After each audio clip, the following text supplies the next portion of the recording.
धियो यो नः प्रचोदयात्।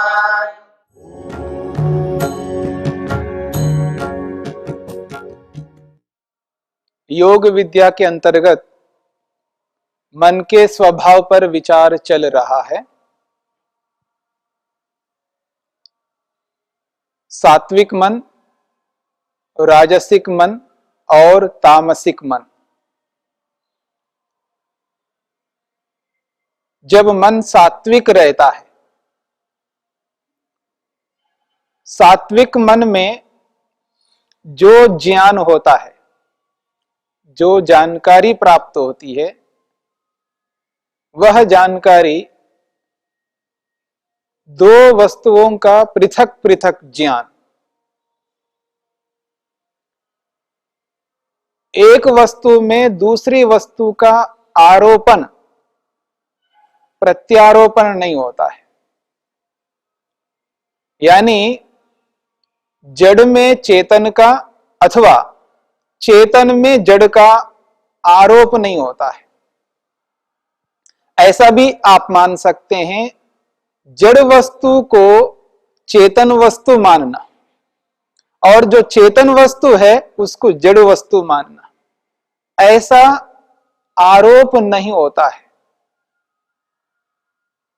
चेतन वस्तु में जड़ वस्तु का आरोप, यानी चेतन वस्तु में जड़ वस्तु को अंतर्निहित करना, जड़ वस्तु में चेतन वस्तु को देखना अथवा चेतन वस्तु में जड़ वस्तु को देखना, यह है आरोप, प्रत्यारोप। ये जो स्थिति है, यह सत्वगुण मन में नहीं हो सकता। मन के अंतर्गत जब मल नहीं रहता है, अज्ञान नहीं रहता है, रजोगुण का प्रभाव नहीं रहता है, तमोगुण का प्रभाव नहीं था, रजोलेश मलापेतम कहा है। लेश मात्र भी रज का प्रभाव नहीं रहता। स्वरूप प्रतिष्ठम कहा, मन अपने निज रूप में रहता है, उसका जो स्वाभाविकता है, मन की जो स्वाभाविकता है वो सत्वगुण प्रधान रहना। मन अपने निज रूप में रहता है, इसका अर्थ है सत्वगुण उभरा हुआ है, केवल सत्वगुण कार्य करता है, रजोगुण और तमोगुण दबे हुए रहते हैं। उस स्थिति में सत्व पुरुष अन्यता ख्याति की प्राप्ति होती है, यानी विवेक ख्याति की प्राप्ति होती है। विवेक ख्याति सत्व को सत्व और रज को रज, सत्व यानी जड़, रज तम और सत्वगुण, तीनों गुणों से युक्त जो भी पदार्थ है जिसको हम जड़ पदार्थ कहते हैं, उस जड़ पदार्थ को यहां सत्व शब्द से कहा और पुरुष से आत्मा को कहा है, चेतन को कहा है। यानी जड़ और चेतन इन दोनों का अन्यथा ख्याति, अन्यथा का मतलब है पृथकत्व और ख्याति का अर्थ है ज्ञान। इन दोनों पदार्थों को भिन्न भिन्न मानना, भिन्न भिन्न अनुभव करना। जैसे शरीर को देख करके व्यक्ति मैं अनुभव करता है, यानी आत्मा को और शरीर को अलग नहीं मानता। मैं ऐसा हूं, मेरा शरीर ऐसा है नहीं बोलेगा। मैं गोरा हूं, यानी गोरे को, गोरेपन को और मैं को एक मान रहा है, यानी इस मैं में गोरेपन को आरोपित कर रहा है। या आप ऐसा भी कह सकते हैं, इस मैं रूपी चेतन वस्तु में यह गोरापन रूपी जड़ वस्तु को आरोपित कर रहा है। तब जाकर के बोलता है मैं गोरा हूं, मैं काला हूं, मैं सांवला हूं, मैं नाटा हूं, मैं लंबा हूं। ऐसा जड़ वस्तु को चेतन वस्तु में आरोपित करना, ये उस स्थिति में होता है जब रजोगुण उभरा हुआ हो या तमोगुण उभरा हुआ मन में। मन में रजोगुण और तमोगुण दोनों उभरे हुए हों या रजोगुण अधिक मात्रा में उभरा हुआ हो या तमोगुण अधिक मात्रा में उभरा हुआ हो या रजोगुण कम मात्रा में भी क्यों ना उभरा हुआ हो, तमोगुण रजोगुण कम मात्रा में उभरे हुए हो या अधिक उभरे हुए हो, इन दोनों स्थितियों में मन में केवल सत्वगुण नहीं रह रहा है, यानी केवल सत्वगुण काम नहीं कर रहा है। उस स्थिति में यहां पर व्यक्ति यह अनुभव करता है मैं ऐसा हूं, यानी शरीर को और आत्मा को अलग नहीं कर पाता है। और इस स्थिति में व्यक्ति को जो भी अनुभूतियां होती हैं, वो जो अनुभूतियां हो रही है वो अविद्या के कारण से हो रही होती है, विद्या के कारण से नहीं हो रही होती है। और उस अविद्या के कारण से अच्छी अनुभूतियां भी होंगी और गलत अनुभूतियां भी होंगी। अच्छी अनुभूति का अर्थ है संसार के अच्छे प्रयोजनों को पूरा करते हैं, और गलत अनुभूतियां का अर्थ है सांसारिक अच्छे प्रयोजनों को भी पूरा नहीं कर सकते। मैं गोरा हूं, अपने आप को गोरा ही बनाए रखूंगा, इसको अच्छा रखूंगा, यानी मैं अपने आप को अच्छा रखूंगा मान के शरीर को अच्छा रख रहा है, तो सांसारिक प्रयोजन पूरा होगा इससे, लेकिन है तो गलत ज्ञान है। ऐसा करने से उस आत्मा का जो मुख्य लक्ष्य है, मोक्ष रूपी लक्ष्य है, उसकी पूर्ति नहीं हो सकती है। सांसारिक रूप से वो अच्छा है, सबसे प्रेम करना, सबके साथ राग रखना, किसी से द्वेष नहीं करना, बहुत अच्छा है। सबके साथ घुल मिल करके रहना, सबको अपना मानना, सबके साथ एक संबंध स्थापित करना, बहुत अच्छी बात है। जिसके पास हम जाएं रहें और उनके साथ में एक अच्छा संबंध स्थापित करता है व्यक्ति, उनको भुलाता नहीं है, उनको भूलता नहीं है। सांसारिक दृष्टि से ऐसा संबंध बनाए रखना, इस संबंध को बनाए रखते हुए आगे बढ़ना, उन्नति करना और आगे बढ़ना सांसारिक दृष्टि से अच्छा है, अच्छा कर्म है। मोक्ष की दृष्टि से, मुक्ति की दृष्टि से ये अज्ञान है। किसी के साथ प्रेम करना, उदाहरण के लिए माता पुत्र को खिलाती है, न चाहते हुए भी, बच्चे के न चाहते हुए भी खिलाती रहती है, और उसकी इच्छा नहीं है ना खाने की, और ऐसा भी नहीं है कि उसको भूख नहीं है, भूख है, लेकिन जिस चीज को वो खिला रही है वो चीज उसको पसंद नहीं, और जबरदस्ती मां बच्चे को खिला रही होती है, और ऐसा खिला करके उस व्यक्ति के, उस बच्चे के जो पोषक तत्व होने चाहिए, उसको जो मिलने चाहिए, वो पोषक तत्व सारे दे रही है।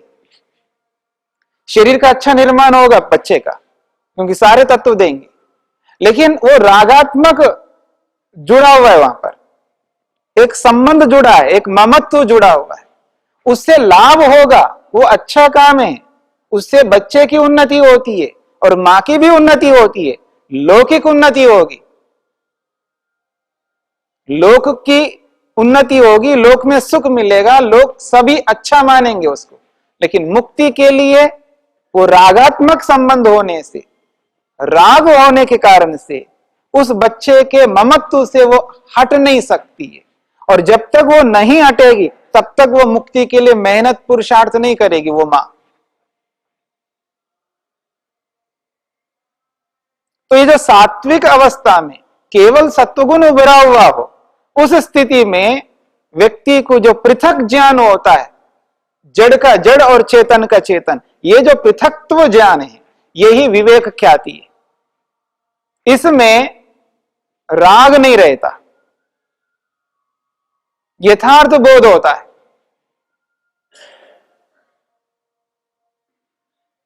उस यथार्थ बोध में व्यक्ति जो अनुभव करता है उस अनुभूति से व्यक्ति मुक्ति की ओर आगे बढ़ेगा, मोक्ष की ओर आगे बढ़ेगा।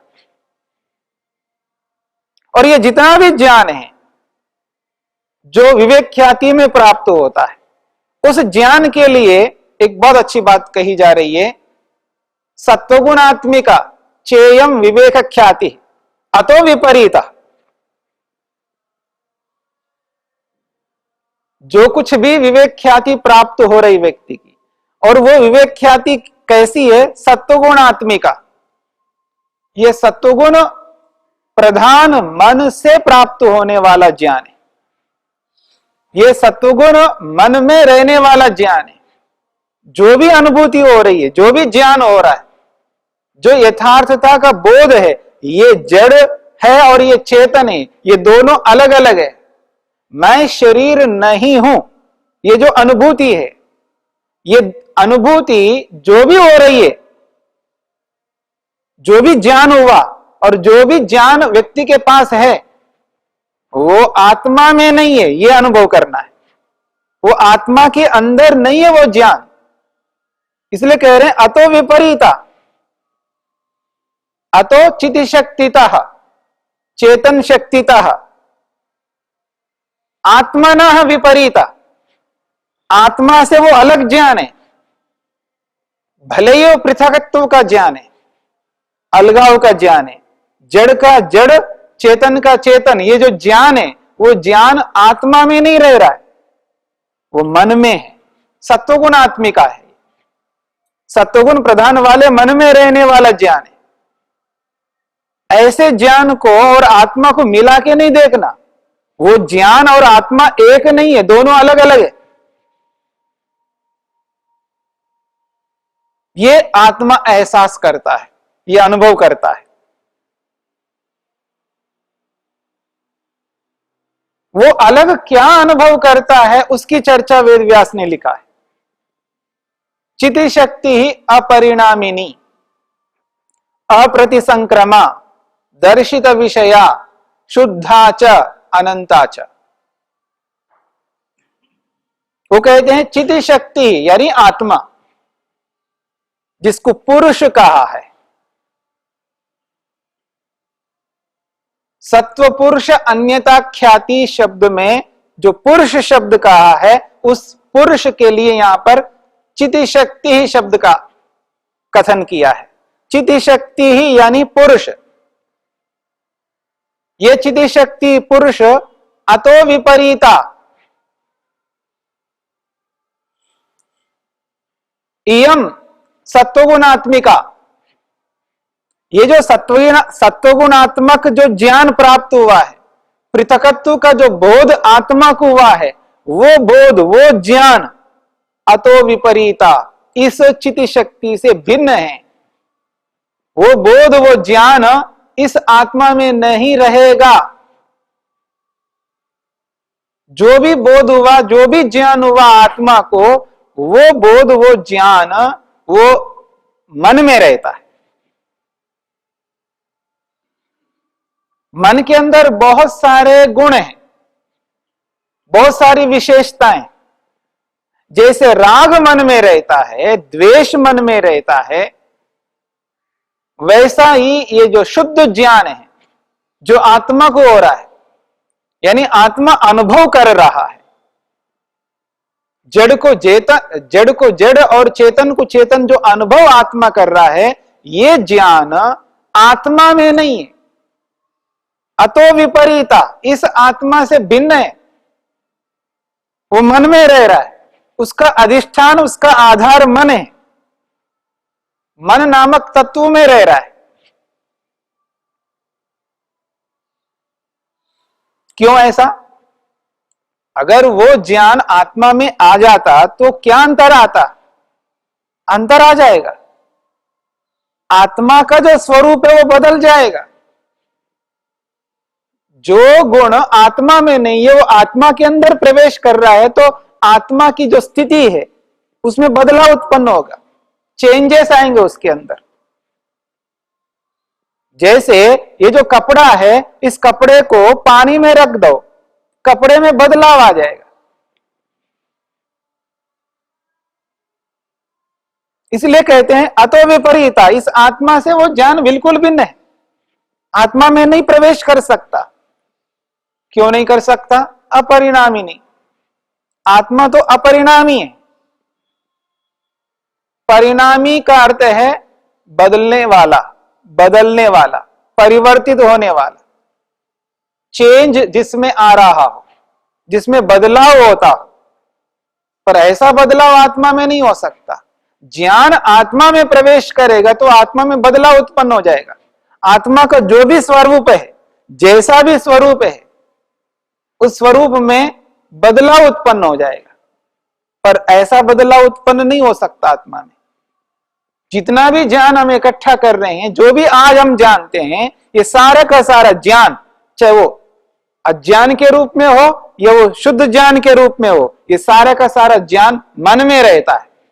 उसका आधार मन है, मन में उसको डाला हुआ है। ऐसा मान लीजिएगा एक डिब्बा है, उस डिब्बे के अंदर आप 1 किलो तेल डाल दो, भर दो तो भर रहा है उसमें, और उसमें से आधा किलो निकालो तो आधा किलो खाली हो गया। जैसे किसी डिब्बे में आप कुछ डालो तो उसके अंदर आ रहा है, ऐसा ये ज्ञान आत्मा के अंदर प्रवेश नहीं कर सकता। आत्मा उस ज्ञान को अपने में धारण नहीं कर सकता। ऐसा करेगा तो उसमें बदलाव उत्पन्न हो जाएगा। डिब्बा खाली है तो जब उसमें तेल डाल दिया तो उसमें बदलाव उत्पन्न हो गया, वो खालीपन हट गया, याद रखना। और उसमें से निकाला तो भी परिवर्तन हो जाएगा। इसलिए वो कहता ऐसा आत्मा के अंदर वो ज्ञान आकर के उसके अंदर नहीं रह सकता, उस ज्ञान को आत्मा धारण नहीं कर सकता। आत्मा आत्मा के रूप में रहेगा, उसमें कोई परिवर्तन बदलाव नहीं हो सकता। इसलिए वो कहता है ये ज्ञान मन में रहता है। जो भी ज्ञान प्राप्त हुआ शुद्ध ज्ञान, वो मन में रहेगा। क्यों? आत्मा अपरिणामी है, न बदलने वाला है। बदलाव 2 प्रकार के होते हैं। एक ऐसा बदलाव होता है जिस बदलाव से उसमें वैसी स्थिति नहीं आती है जैसी स्थिति फलों में आती है, सब्जियों में आती है।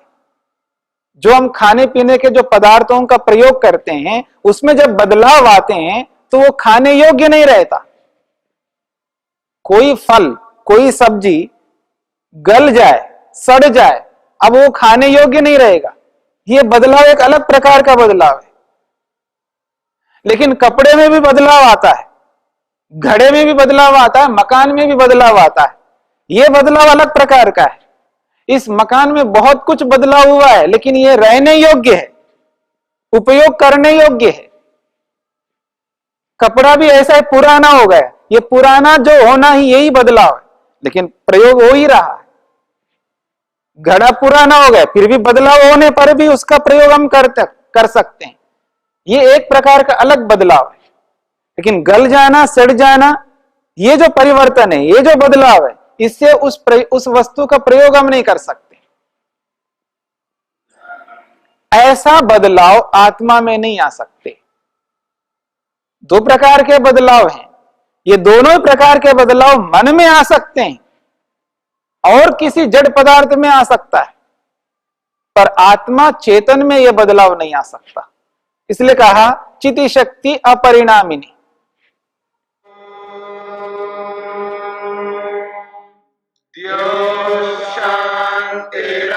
शांतिरंतरिक्षं शांति पृथिवी शांतिरापः शांतिरोषधयः शांति वनस्पतयः शांतिर्विश्वे देवाः शांतिर्ब्रह्म शांति सर्वं शांति शांतिरेव शांति क्षमा शांतिरेधि।